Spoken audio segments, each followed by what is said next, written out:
കണ്ണൂർ ജില്ലയിൽ സ്കൂളുകളിൽ വൻ ക്രമക്കേട്. വിജിലൻസ് നടത്തിയ അന്വേഷണത്തിലാണ് ക്രമക്കേട് കണ്ടെത്തിയത്. വിദ്യാർത്ഥികളുടെ എണ്ണം പെരുപ്പിച്ച് കാണിച്ചാണ് തട്ടിപ്പ്.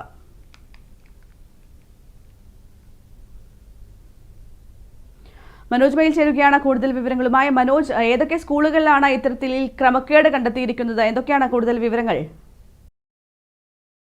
കൃഷ്ണന്തു, 16-ലധികം സ്കൂളുകളിൽ ഇത്തരത്തിലുള്ള തട്ടിപ്പ് നടക്കുന്നതായാണ് വിജിലൻസിന്റെ അന്വേഷണത്തിൽ കണ്ടെത്തിയത്. സ്കൂളുകളുമായി ബന്ധപ്പെട്ട് നടക്കുന്ന ഒരു വൻ തട്ടിപ്പിന്റെ ചുരുൾ അഴിക്കുകയാണ് കണ്ണൂരിൽ വിജിലൻസ് എന്നാണ് നമുക്ക് ലഭിക്കുന്ന വിവരം.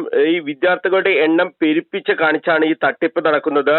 ഈ ജില്ലയിലെ വിവിധ സ്കൂളുകൾക്കെതിരെ അഴിമതി നിരോധന നിയമപ്രകാരവും BNS-ഉം ചേർത്ത് കേസെടുക്കുന്നതിനുള്ള അനുമതിക്കായി വിജിലൻസ് ഡിവൈഎസ്പി ബാബു പെരിങ്ങേത്ത് സർക്കാരിലേക്ക് റിപ്പോർട്ട് സമർപ്പിച്ചു എന്ന സുപ്രധാനമായ വിവരമാണ് ഇപ്പോൾ കണ്ണൂർ പുറത്തുവിടുന്നത്. 8 മാസത്തോളം നേരിട്ടും അല്ലാതെയും നടത്തിയ അന്വേഷണത്തിലാണ് വിജിലൻസ് ഗുരുതരമായ ഈ ക്രമക്കേടുകൾ കണ്ടെത്തിയിട്ടുള്ളത്. മിക്ക സ്കൂളുകളിലും തസ്തിക നിലനിർത്തുക എന്ന ലക്ഷ്യത്തോടു കൂടിയാണ് ഇത്തരത്തിലുള്ള ഒരു വലിയ തട്ടിപ്പ് നടത്തിയിട്ടുള്ളത് എന്നാണ് വിജിലൻസിന്റെ ഈ അന്വേഷണത്തിൽ കണ്ടെത്തിയിട്ടുള്ളത്. ഹാജർ പട്ടിക, അഡ്മിഷൻ രജിസ്റ്റർ, ഉച്ചഭക്ഷണ രജിസ്റ്റർ എന്നിവയിലെല്ലാം ഈ തിരിമറികൾ നടന്നിട്ടുണ്ട് എന്നും വിജിലൻസിന്റെ പരിശോധനയിൽ കണ്ടെത്തി എന്നാണ് നമുക്ക് ലഭിക്കുന്ന വിവരം. രേഖകളിൽ വ്യാജമായി കുട്ടികളുടെ പേര് രേഖപ്പെടുത്തിയാണ് ഈ തട്ടിപ്പ് നടന്നിട്ടുള്ളത്. ഇതിലൂടെ യൂണിഫോം, പാഠപുസ്തകം, ഉച്ചഭക്ഷണം എന്നീ വകയിൽ സർക്കാരിന് വലിയ സാമ്പത്തിക നഷ്ടം ഉണ്ടാകുന്നതായും ഈ അന്വേഷണത്തിൽ വ്യക്തമായിട്ടുണ്ട്.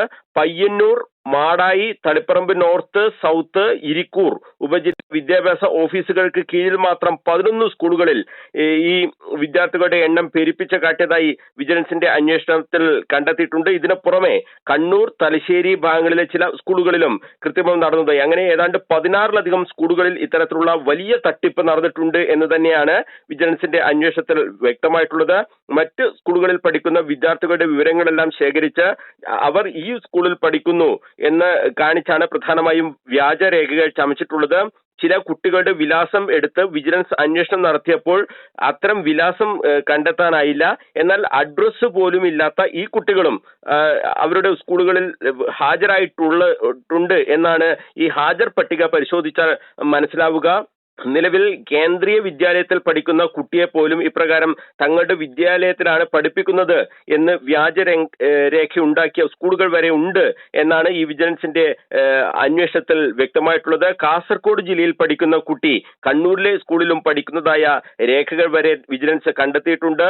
തലശ്ശേരി ഭാഗത്തെ ഒരു സ്കൂളിൽ ഒരു ക്ലാസ്സിൽ മാത്രം 19 കുട്ടികളെ ഇങ്ങനെ അധികമായി കാണിച്ച് തട്ടിപ്പ് നടത്തി എന്നാണ് വിജിലൻസിന്റെ അന്വേഷണത്തിൽ കണ്ടെത്തിയിട്ടുള്ളത്. അഞ്ചരക്കണ്ടി ഭാഗത്ത് ഒരു സ്കൂളിൽ തൊട്ടടുത്ത മറ്റൊരു സ്കൂളിലെ കുട്ടികളുടെ പേര് വ്യാജമായി ചേർത്തും തട്ടിപ്പ് നടന്നിട്ടുണ്ട്. പ്രധാന അധ്യാപകരും ക്ലാസ് ടീച്ചർമാരും അടക്കം കേസിൽ പ്രതികളാകുന്ന സാഹചര്യമാണ് നിലവിലുള്ളത്. അവർ പ്രതികളാകും എന്ന് തന്നെയാണ് നമുക്കിപ്പോൾ വിജിലൻസിൽ നിന്നും ലഭിക്കുന്ന വിവരം. ക്രമക്കേടുകൾ പരിശോധിക്കാൻ ബാധ്യസ്ഥരായ ഉയർന്ന വിദ്യാഭ്യാസ ഓഫീസർക്ക് ഇതിൽ പങ്കുണ്ടോ, അവരുടെ കൂടി അറിവോടുകൂടിയാണോ ഇത്തരത്തിലുള്ള ഒരു തട്ടിപ്പ് നടന്നത്, അല്ലെങ്കിൽ അവർ വിശദമായ ഒരു അന്വേഷണം ഇക്കാര്യത്തിൽ നടത്തിയിട്ടില്ലേ, തലയെണ്ണിക്കൊണ്ടുള്ള ഒരു പരിശോധന വേണം എന്നൊക്കെയാണ് നേരത്തെ സർക്കാർ നിർദ്ദേശിച്ചിരുന്നത്. അത്തരം പരിശോധനകൾ അവിടെ നടന്നിട്ടുണ്ടോ തുടങ്ങിയ കാര്യങ്ങളൊക്കെ തന്നെ വിജിലൻസ് ഇപ്പോൾ അന്വേഷിച്ചു വരികയാണ്. അങ്ങനെ ഏതെങ്കിലും തരത്തിൽ ഈ തട്ടിപ്പിന് ഉയർന്ന വിദ്യാഭ്യാസ ഓഫീസർമാരും കൂട്ടുനിന്നിട്ടുണ്ടെങ്കിൽ അവരെ കൂടി പ്രതി ചേർക്കേണ്ടതുണ്ട് എന്ന് തന്നെ വിജിലൻസ് വ്യക്തമാക്കുന്നു.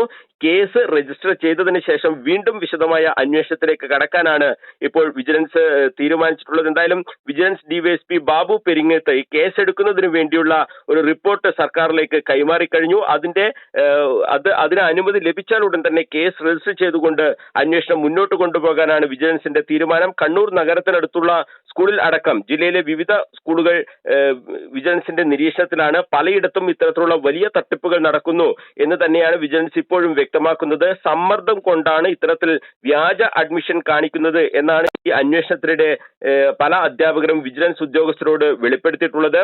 വലിയ രീതിയിൽ സമ്മർദ്ദമുണ്ടാകുന്നു. അങ്ങനെ ആ സമ്മർദ്ദം എന്ന് പറയുന്നത് ഈ തസ്തിക നിലനിർത്തുക, അധ്യാപകരെ കൂടുതലായി ചേർക്കുക തുടങ്ങിയ കാര്യങ്ങളൊക്കെയാണ്. അതിൽ വലിയ സാമ്പത്തിക നേട്ടം ഉണ്ടാക്കുന്നവരുമുണ്ട്. അങ്ങനെയുള്ള കാര്യങ്ങൾക്ക് തട്ടിപ്പുകൾക്ക് വേണ്ടിയാണ് ഇത്തരത്തിൽ വ്യാജമായി കുട്ടികളുടെ പേര് രജിസ്റ്ററിൽ ചേർത്തിട്ടുള്ളത് എന്നാണ് ഈ വിജിലൻസിന്റെ അന്വേഷണത്തിൽ മനസ്സിലായത്. എന്നാൽ കേസെടുത്താൽ ക്രിമിനൽ നടപടികളിൽ നിന്നും ആർക്കും ഒഴിവാകാൻ കഴിയും. അതായത് സമ്മർദ്ദത്തിന് വഴങ്ങിയാണ് ഇതൊക്കെ ചെയ്തത് എന്ന് പറയുമ്പോൾ പോലും കേസെടുത്താൽ ക്രിമിനൽ നടപടികളിൽ നിന്നും അധ്യാപകർക്ക് പോലും ഒഴിവാകാൻ കഴിയാത്ത സാഹചര്യം, കേസുകളിൽ അവർ പ്രതിയാകുന്ന സാഹചര്യമാണ് വരാൻ പോകുന്നത്. എന്തായാലും വലിയ രീതിയിലുള്ള, അതായത് വിജിലൻസ് തന്നെ വ്യക്തമാക്കുന്നത്, ഏതാണ്ട് 8 മാസത്തോളം നീണ്ട അന്വേഷണം. ഇതിൽ ഓരോ കുട്ടികളുടെയും വിലാസം വിജിലൻസ് ശേഖരിച്ചു, അവരുടെ കാര്യങ്ങൾ പരിശോധിച്ചു, ഏത് സ്കൂളിൽ പഠിക്കുന്നു എന്ന് മനസ്സിലാക്കി. അങ്ങനെ അവരുടെ വ്യാജ വിലാസത്തിലുള്ള കുട്ടികളെ പോലും ചേർത്തിട്ടുണ്ട്. ഇതൊക്കെ തന്നെ പരിശോധിച്ചു. അതായത് ഒരു ശ്രമകരമായ ഒരു ദൗത്യം വിജിലൻസിന്റെ ഭാഗത്ത് നിന്നും ഉണ്ടായി. വലിയ തട്ടിപ്പുകൾ നടക്കുന്നു എന്ന ഒരു സൂചനയുടെ അടിസ്ഥാനത്തിലാണ് കണ്ണൂരിൽ വിജിലൻസ് ഡിവൈഎസ്പി ബാബു പെരിങ്ങത്തിന്റെ നേതൃത്വത്തിൽ ഇത്തരത്തിലുള്ള ഒരു വിശദമായ അന്വേഷണത്തിലേക്ക് കടന്നത്. ഡിവൈഎസ്പിക്ക് പുറമെ ഇൻസ്പെക്ടർമാരായ സുനിൽകുമാർ, ബിനു മോഹൻ, SI-മാരായ നിജേഷ്, രാധാകൃഷ്ണൻ, പ്രവീൺ, രാജേഷ്, ASI-മാരായ ജയശ്രീ, രാജേഷ്, സജിത്ത്, രാജേഷ് ഏഴോം എന്നിവരുടെ നേതൃത്വത്തിൽ 3 സ്ക്വാഡുകളായി തിരിഞ്ഞാണ് ഈ കഴിഞ്ഞ 8 മാസത്തോളമായി ഈ അന്വേഷണം നടത്തി വരുന്നത് എന്നാണ് നമ്മൾ മനസ്സിലാക്കിയത്. എന്തായാലും വലിയ രീതിയിലുള്ള ഒരു അന്വേഷണമാണ് വിജിലൻസിന്റെ ഭാഗത്തു നിന്നും ഉണ്ടായിട്ടുള്ളത്. ഇതിൽ കേസെടുക്കുന്നതിന് വേണ്ടി സർക്കാരിലേക്ക് റിപ്പോർട്ട് നൽകി. അതിൽ റിപ്പോർട്ടിൽ കേസെടുക്കാൻ അനുമതി ലഭിക്കുന്ന മുറക്ക് വീണ്ടും അന്വേഷണം നടത്താനും അറസ്റ്റ് ഉൾപ്പെടെയുള്ള കാര്യങ്ങളിലേക്ക് കടക്കാനുമാണ് ഇപ്പോൾ വിജിലൻസ് തീരുമാനിച്ചിട്ടുള്ളത്. കൃഷ്ണേന്ദു.